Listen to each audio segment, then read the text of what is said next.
Okay, welcome. Welcome to today's LinkedIn Live, everyone. I'm delighted to be joined by Usma and Njairé, joining us from the US, and two of our recent BiteLabs USA alumni. Thank you so much, both of you, for joining. Well, I know, Usma, you're based on the West Coast, and Njairé, it's afternoon where you are, it's evening where I am. So, and I know you're both incredibly busy, so just incredibly grateful for your time. So, as I said, welcome everyone, wherever you are in the world. If you have any questions or comments for the three of us at any point, please do pop them in the event comments. I'll be keeping an eye on that throughout. This is estimated to last up to 45 minutes. That's the maximum allotted time we have. Ask questions, comments, and I will try and get them to our panel. But generally, just a very informal conversation. And I decided before this that if I gave any attempt of introducing both of you, I just wouldn't do it justice at all. So I thought the best approach is to kick us off with a nice broad question and just tell us a little bit about what you're up to now and your journey. So Usma, if I start off with you, if that's all right. Sure. Hi, everyone. So my name is Usma Chaudhry. I am a clinical pharmacist out in California, and I'm excited to be here with BiteLabs to share my journey of how I went from clinical pharmacy into the health tech innovation side. A little background about me. I first started off at my family business working. I would assemble computers back when NVIDIA was like a video card only. And I also had done a pharmacy tech program during the last year of my high school and decided that I love technology, but I also love healthcare because I love working with people and helping them.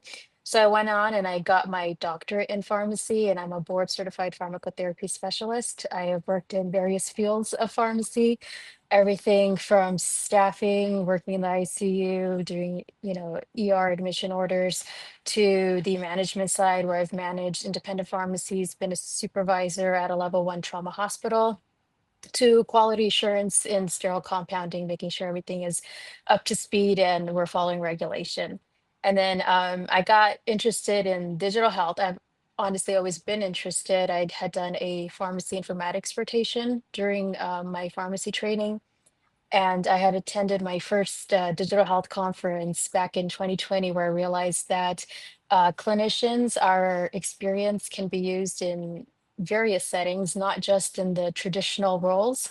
And so I started to basically do some self-learning on my own, took some courses, and then I saw BiteLabs. They were starting their first cohort ever in the US. I know that you guys are pretty big in the UK, so I was excited to join the first cohort and get experience and see how the health tech side works. Thank you, Usma, for sharing. Obviously, you've got a wealth of experience there and a real breadth.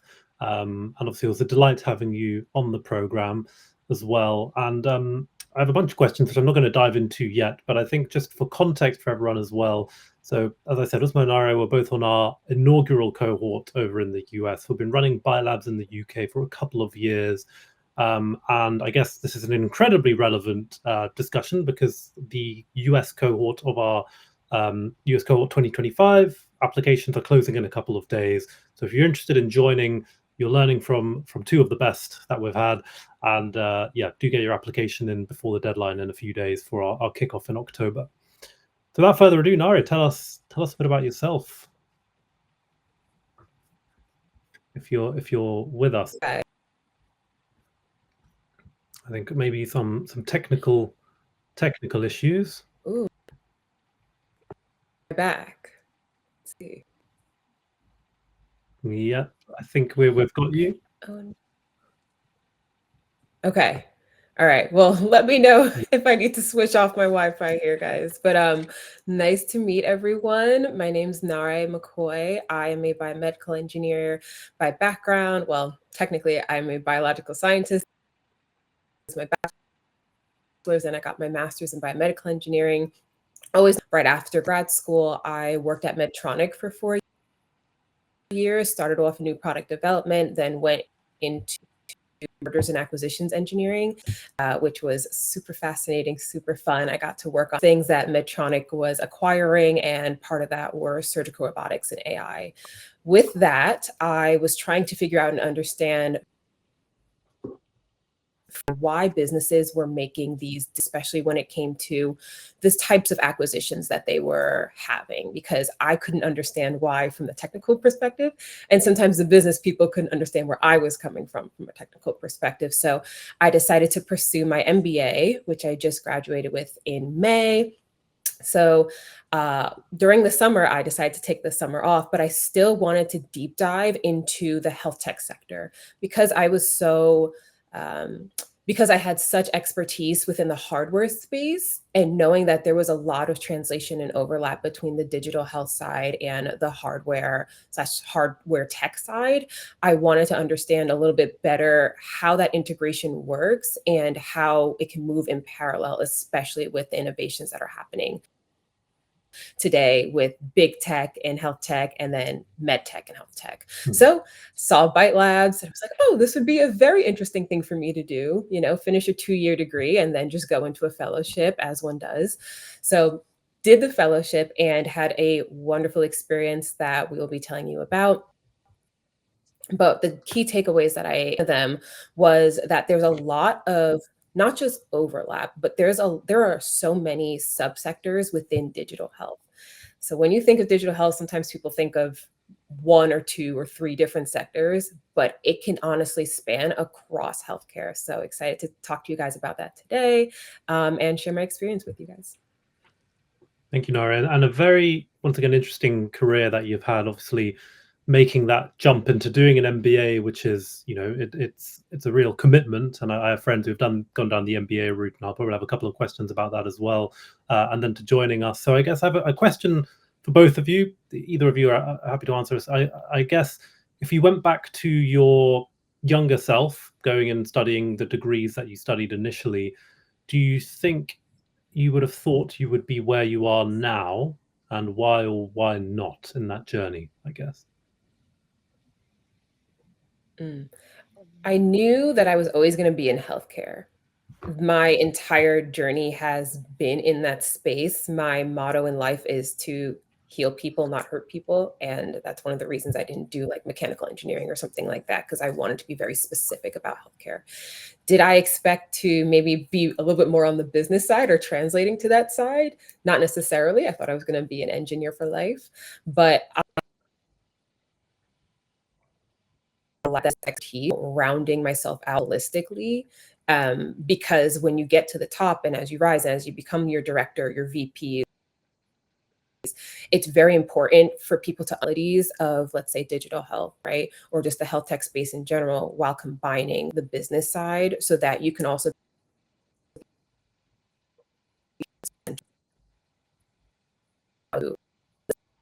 and operate.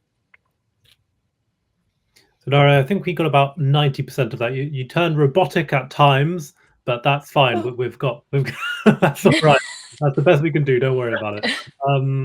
Usma, what do you think? Any thoughts on that? Yeah, I mean, same. I don't think I expected to end up where I'm at now. I same as Njairé, I had always known that I'm going to be in healthcare because, like I said, I love helping people. I enjoy that aspect. But I also realized that as clinicians, we should also be involved more on the business side of things because we do come with that experience, and we do have the knowledge and the workflow that people from the outside they don't have. So they don't understand when they come with their product and they're like, how come you're not using it? If it doesn't fit the workflow, it's not going to be used. So that's where you need clinicians to come in and say, well, maybe if you put it over here, or if you adjusted it this way, it would be used a lot easier then. Because if you can just lower that threshold or that amount of friction to using your product, it will get used. And when you have clinicians involved too, then you also build more trust that this is being built by somebody who has the knowledge, who has experience, and who understand your pain points as well. That point about trust is obviously like incredibly important, and too many companies within the digital health space are building without clinicians and therefore without that same level of trust. And that's one of the many key points of failure. And you've both got a healthcare background. Also, you as a pharmacist, Njairé, you as a biomedical engineer side of things. Why digital health? We keep talking about digital health. It's an incredibly attractive term, particularly for for disillusioned clinicians looking for an escape route. But I guess more broadly speaking, what attracted you both to this space in the first place? Well, I believe for me, what attracted me is that the field is expanding. Um, like I said, I had attended my first digital health conference back in 2020. And when I went to that, I realized there is a lot of changes happening, but I don't see the clinicians there. And just like you said, things are being built, but the trust is not there. One of my favorite mottos is build at the speed of trust. I know in big tech, it's popular that put it out there. If it breaks, it fails, you just reiterate and you can put it back out there. In health tech, you can't do that. If it breaks, somebody's life might be in jeopardy. So we come with a different lens in health tech compared to other people, which is why I feel like as clinicians, like I advocate that we should be learning about this field because it is growing and you are seeing it more and more um, expanding into the workflow as well. So we should know what is going on so that we can also help shape it. Hmm. And that concept, yes, that Meta kind of coined of move fast and break things. Absolutely, you're right. That's not translatable into healthcare. And Nara, what about yourself? Obviously, you had a slightly different journey. I'd like to also know the context of the MBA. Like you obviously had the Medtronic side of things, you had the MBA, you did BiteLabs, and so on and so forth. When did you start kind of getting the itch of wanting to build, I guess, products at scale, as you've been doing? Yeah, so I would say my why digital health moment came more as an aha moment while I was at Medtronic. So whenever I thought of digital health, I mainly thought of like the diabetes section of Medtronic, where it was more just like, okay, diagnostics and that's about it. But I was leading a team out in France for an acquisition, and we are mainly working on the hardware side of the surgical robotic acquisition. And I kept wondering how we were able to be precise within the actual format of the robotics itself. And somebody told me like, yeah, we're actually going to be doing a little bit more digital health or digital AI in order to make sure that everything that we're doing here is a little bit more precise and tailored towards the patient. And I was like, I didn't even think that that was what digital health is. I was always, or telehealth or something like that. So that was really my big aha moment, and understanding that intersection and kind of combining the MBA. I wanted to go to an institution where they had very strong, not just business, but engineering and medical, because I wanted to make sure that at the center of it all, I was making sure that I was keeping healthcare and the knowledge of the industry front and center, and the focus of my education at all costs. So that was one of the reasons why the MBA was so important. But I realized in my MBA program and in a lot of the MBA programs that I was looking at, they were mainly focused within the healthcare space in just pharma, maybe payer provider, and that's really about it. There was nothing really on any hardware. There was nothing about digital health. And I wanted to make sure that I was getting that holistic education, which is why I did BiteLabs. And so for people who are interested, Nara, I know you alluded to there that the MBA didn't really have like digital health components kind of front and center. Would you recommend the MBA experience? How did you find that? I guess like the predominantly clinicians watching, like, is this something you'd recommend? Yay or nay, essentially? Absolutely. Yes. 10 out of 10 would recommend. I did have some clinicians that were in my class, and even in my cohort. We had a cardiologist that was from Japan, and she came and did her MBA. We had some other doctors that were scattered across my class. And the MBA is not just helpful within understanding the business side, but I think it's one of those degrees that really do translate across every single industry. So let's say, I don't know, maybe you do want to go into the iPhone industry and whatever is happening on the other side of tech, you can literally use that business degree and transfer that. So I think the MBA was not just a way for me to become a holistic leader within the health tech space, but also it was a way for me to gather that expertise across industries because I had the foundation of what the business would look like and be like. Mm-hmm. Yeah, and I think I tend to get quite mixed opinions when it comes to MBAs, and it's nice to get a really positive one there. So thank you for sharing, Njairé. And for both of you, as I mentioned, obviously you've had slightly different career trajectories, and you kind of stumbled across BiteLabs in different ways. How, I guess, looking back on your experience now, tell us a little bit about why you thought about BiteLabs and where you feel like now, I guess, in retrospect, it's kind of fit into your career. For either of you, who's happy to go first? So I found BiteLabs on LinkedIn.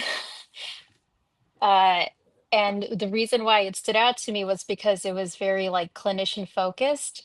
And that's something that I wanted. And I don't think there's a program like that in America at this time that focuses on health tech, but for clinicians, because clinicians, like, they do want to get involved, they just don't know how. And so BiteLabs, they do a great job of opening that door and giving you that foundation and the steps that you need to take in order to start your journey in the health tech field. And so what really attracted me to the program as well was it isn't just like you're just attending lectures, but you're also working on a project. You have a mentor. I was very fortunate that I had a mentor that was very hands-on. We would meet with her every week. We had a time set that we would meet with her, and she gave us a lot of great advice. Even now, after the cohort, I still I'm sorry, after the fellowship, I still in contact with her. She's a great source, great resource for us. And also just the networking. I mean, you are going to be studying with people who are also coming from the same background as you, also facing the same challenges as you as well. So it's like everybody's like in this together and everybody has the same mindset.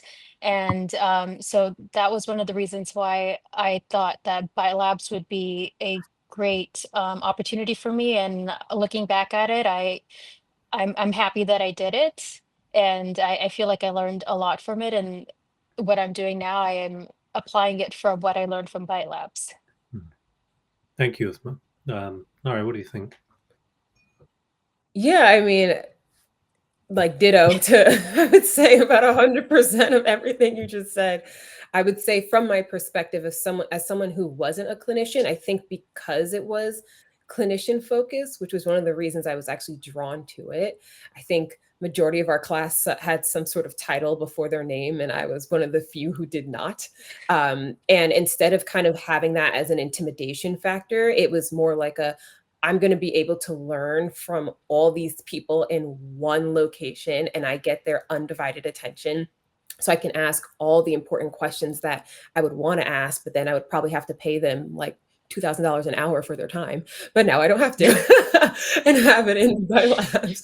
And I think the other thing is knowing that I also had something to offer and to bring because of my background of actually building the devices for the clinicians. So we were able to actually have those types of conversations in that dialogue of me being like, I can help you and I can help you and the patient in this way. You can help me and the patient in this way. When we do our final project, let's kind of combine together and see the different backgrounds that we've had and how we can actually create this product that's incredible. And I think the other thing about BiteLabs specifically, there were quite a few fellowships that I was interested in post MBA, and some of them weren't even specifically health tech related. Some of them were in the venture capital route, right? But with BiteLabs, when I had my interview, I felt like I had that attention and I felt like they actually cared about my journey. And I remember in my interview, they were asking me, where do you want to be and how can we actually help you get to where you want to be? And I was like, oh, this is very interesting because I think a lot of other fellowships are more so like, this is what we can offer you. Give us your money and do what you want to do. And it did not feel like that. And even after I have sent emails to the co-founders of BiteLabs asking them for different things, or asking for introductions, and it was almost immediate. Like I would get the response, I would get the introduction, and then even the BiteLabs cohort people from the UK, so receptive, so responsive, always willing to help. I've gotten referrals for different things through that, and this is all through the BiteLabs company. So I would say, if you're not a clinician, don't be afraid. You have a lot to offer, and it really becomes a good backbone for you, especially as you're driving within this digital health space, to have these people behind you. Thank you so Yeah, I much. do So good. want to add that, sorry, that even the people who like do the lectures for BiteLabs, they're also very open. If you have any questions or you want any advice, like people are actually very generous with their time. I had a question about something that I'm working on, and it was more about like the whole FDA regulation. And one of the lecturers from BiteLabs, very generous. We spent an hour with her talking about how to go about that. So definitely, I feel like BiteLabs, they're very responsive, and like the help is there that you need. Thank you so much, both of you, for sharing and for all of your kind words as well. And I guess for anyone listening, full disclosure, Usma and Njairé are now both two of our talent scouts for BiteLabs. So looking out for incredibly talented both clinicians and non-clinicians in the programs. If you are interested, reach out to either of them. You'll get some extra points on your application if you use them as your referral and a kind of bursary as well. So that's a little bit of extra information. So I guess then, kind of linked to what Njairé said in terms of where do you see yourself? So you've had this kind of Njairé, you've had the MBA experience, had this foray into digital health a little bit, dabbling in. You've had the fellowship. Where do you see your careers going moving forward? I mean, I've kind of changed my mindset on this. Like, I don't see a career journey as a map. I see it more as a compass. Like you see yourself going in one direction or another based on your values, etc. Where do you both see yourself in a few years, if you had any ideas?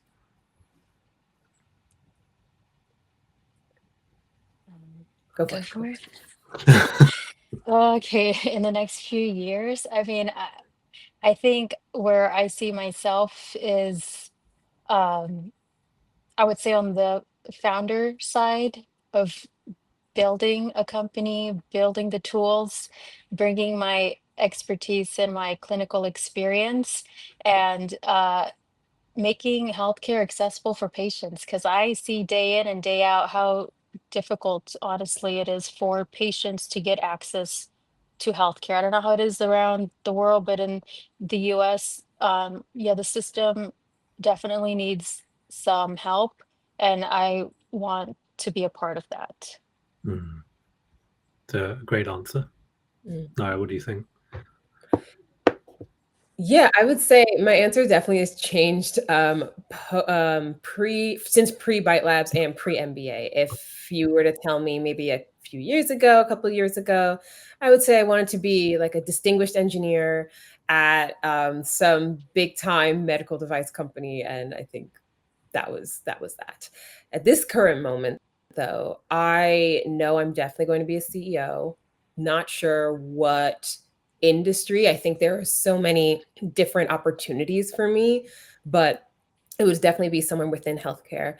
But at the same time, because of my background, I'm not just going to limit myself to the CEO position. So I also see myself as founder. I also see myself being an angel investor, in some of the healthcare spaces, definitely developing my own products as well. So I have a few things in the pipeline I'm working on, but as of right now, definitely a CEO with a lot of other things on the side. Now, see, this is what I love to hear. Is like I love hearing the journeys pre-BiteLabs, and I love hearing where things may go in the years to come, because you've got Usma with your founder's hat on, your Njairé kind of combination of all sorts of things. I love the phrase like I'm not just going to be a CEO, as if like being being the CEO, which is the highest rung of the ladder within a company, like there's still so much more you want to give, which is really incredible. And I think it just shows how diverse the communities that we bring onto our program are, and how although everyone has slightly different aims at the end of the day, sometimes that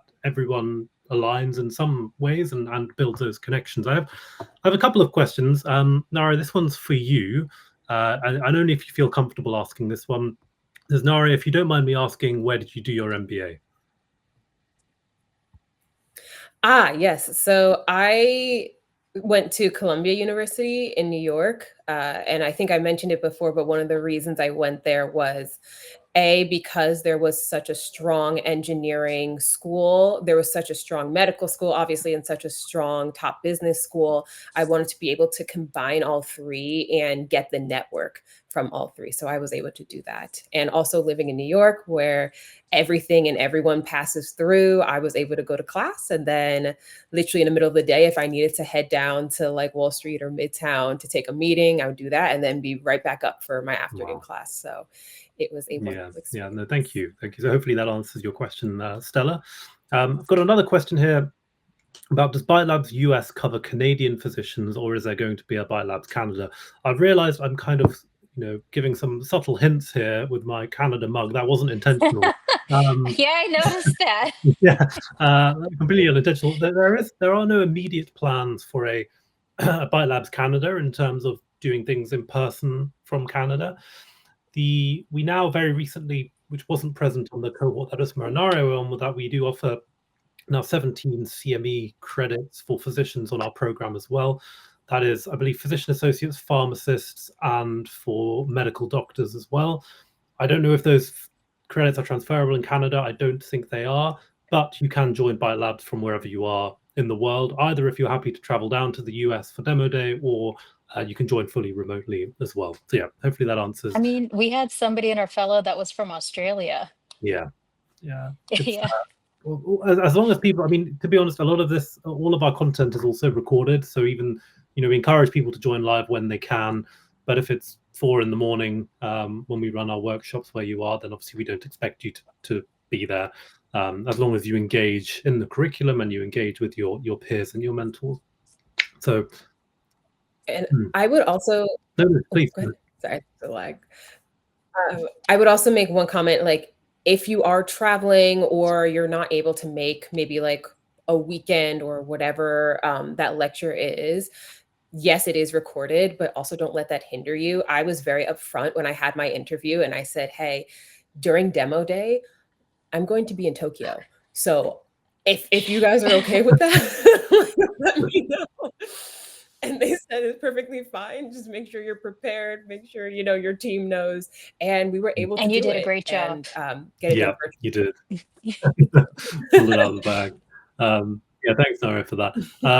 Got another one. If someone lives between the UK and Canada, does it matter which cohort? Which I'm assuming doesn't matter whether they do the UK and the US or the US. Well, from our perspective, it's going to be, where do you envisage your career largely being based? Now, obviously, that's a very difficult question to predict. The UK curriculum has elements which are transferable globally. So clinical product management, for example, lean canvas, those are ubiquitous skills and knowledge that would work anywhere. But regulatory and compliance, for example, that's very different between the US and the UK. So obviously you could try both, but I'd recommend focusing on a geography that is probably more relevant to you. So you can make that call, or pop us a message and we can jump on a call and chat with you further about that. So I'll pause the questions for now. Okay, so now, I guess more broadly speaking, stepping away from BiteLabs specifically, because I feel like we've talked quite a bit about that. Both of you now have some experience in the digital health space. I guess for those in the audience who are more interested about this space more generally, do you have any thoughts on what digital health is going to look like in the next 5 or 10 years? For me, I think it's going to transition from AI piloting into actual workflow integration. I know Epic a couple weeks ago had a conference where they were rolling out all their AI tools that they're going to be integrating into the EHR's electronic system, which is used by a lot of the hospitals in the US. And I mean, it looks really cool and exciting. So I can't wait to see that at work. And then also Up to Date, which is a resource that a lot of clinicians use for their drug information. Also, I believe yesterday came out with an announcement of using Gen AI for their tool as well. So you're seeing a lot of like these legacy health systems, health companies that are coming out with their own tools now. So I think it's just going to speed up, and you're going to see more of that. And I love it. I'm excited for it. Mm, mm. Yeah, thank you, Usma. I think, yeah, I hear about all sorts of work within generative AI in the US. I think the regulation between the US and the UK is quite different, and things seem to be moving much faster in the US. So I think it's almost kind of a sandbox in that we're going to be learning from the good things, but also the mistakes that are going to be made, and then see what can be translated over here as well. Nari, did you have any thoughts? I guess particularly with your Medtronic hat on and some of your hardware experience, I guess if you have any thoughts from that side of things as well.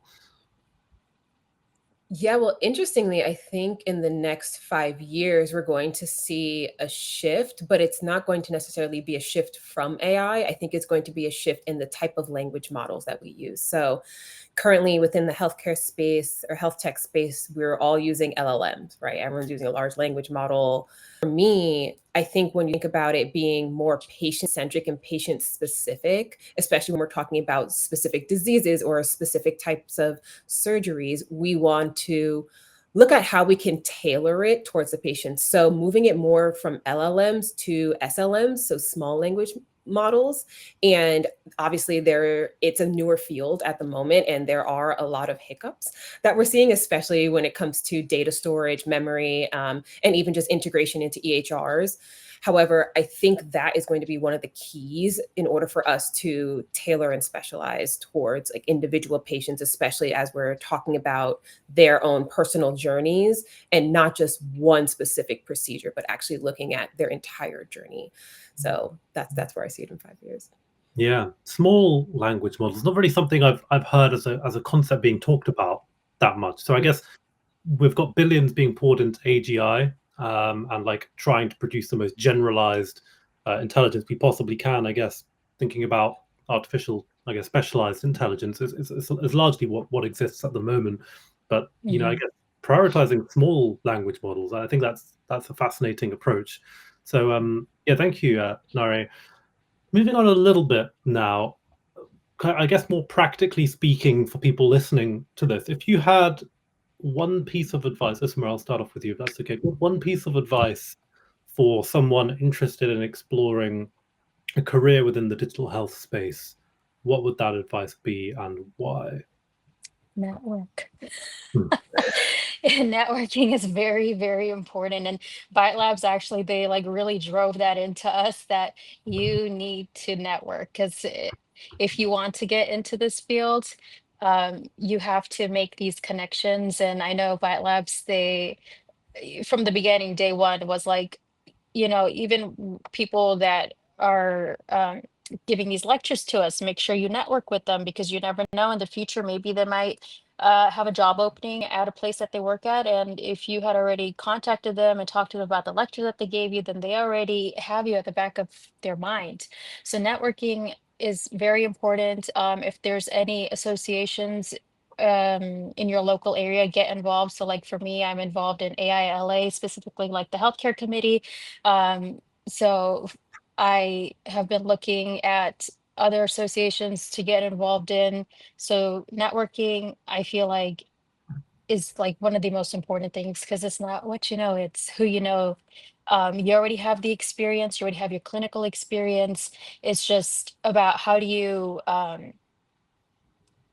translate that? Hmm.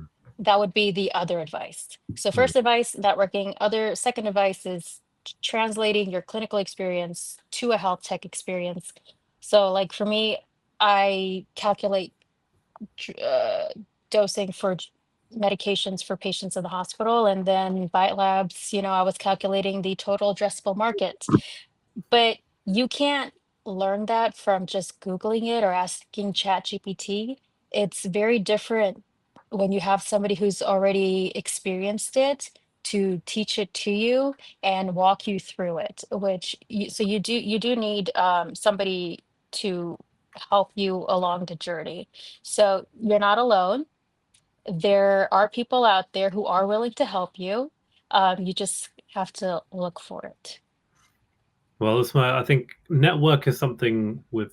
I'm glad that that's like a big takeaway that you've had from the program, because I mean, there's a very cringe thing I always say, which is like your network is your net worth, and I think that's probably something I've realized as well. So I'm glad that's been something that's kind of been drummed into you, which means half of my work has been done essentially. That's half of the journey is knowing who to know and building those really meaningful relationships. Nare, any thoughts? Yeah, one of my biggest takeaways is to be absolutely delusional in your innovation.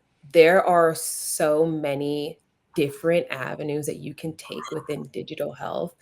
Do not just limit yourself to the telemed, to the apps, to whatever people think whenever they think of digital health. Like, really broaden it and expand. And we had some great guest speakers, lecturers that came to BiteLabs and helped us to really open our minds about pushing those limits. And even within the projects that we were being given, we kept, well, at least on my team, we kept having to iterate, because we were like, oh, but what if we did this? Or what if we thought about it this way? Or what if we incorporate this into it? And just keep iterating and keep expanding, because the more that you do that as well, the better you'll actually serve your patients. Because sometimes patients have things that they need. They don't know how to communicate or how to get their idea to us, right? So if we reach out to them, and if we are able to expand our minds and expand our knowledge and expand the network, right,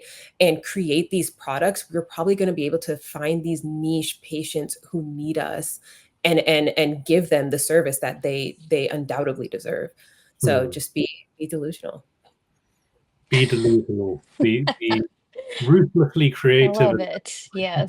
really delusional. I think it's yeah, I think that's really good advice, Nare. Okay, well, I'm not sure if there are any other questions in the chat. Let me have another look. I don't think so. Is there anything else that either of you would like to share, but as we finish off? Maybe for me, I would say our cohort, even though we were spread across the US, like, we still like keep in contact with each other. Like, we text each other. Like, me and Usma, we text all the time about random stuff. Like, we actually made friendships out of this cohort, because you are meeting people who genuinely care about the industry, about patients, about advancing healthcare and health tech.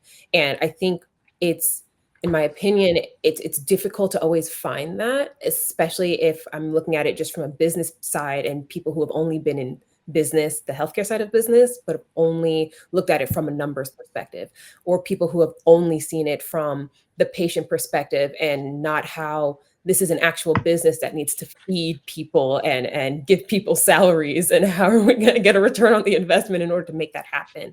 So when you come to a place like BiteLabs, you're able to find people who want to have that combination of both. And now I have places to stay if I want to visit Texas, or if I want to go to California, or if there's a conference somewhere. And it's because we've been able to maintain that. And the people here are genuine, and they're good people. And this is not just a cohort, but it's also like the people who are running the show. They do care about you, I promise. Yeah.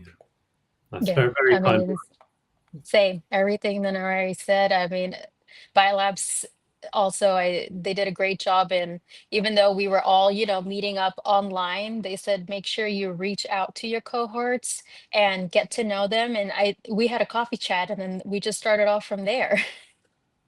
So yeah, these are definitely like people that they're going to be there if you have any questions, if you need any help, your cohorts, or even the co-founders, even just like other people from past cohorts as well, because there is a community that BiteLabs has set up that you can reach out to other people, and you don't just have access to the US cohort, but you also have access to the UK cohorts, and I believe you guys are also in the UAE, so it's an international thing.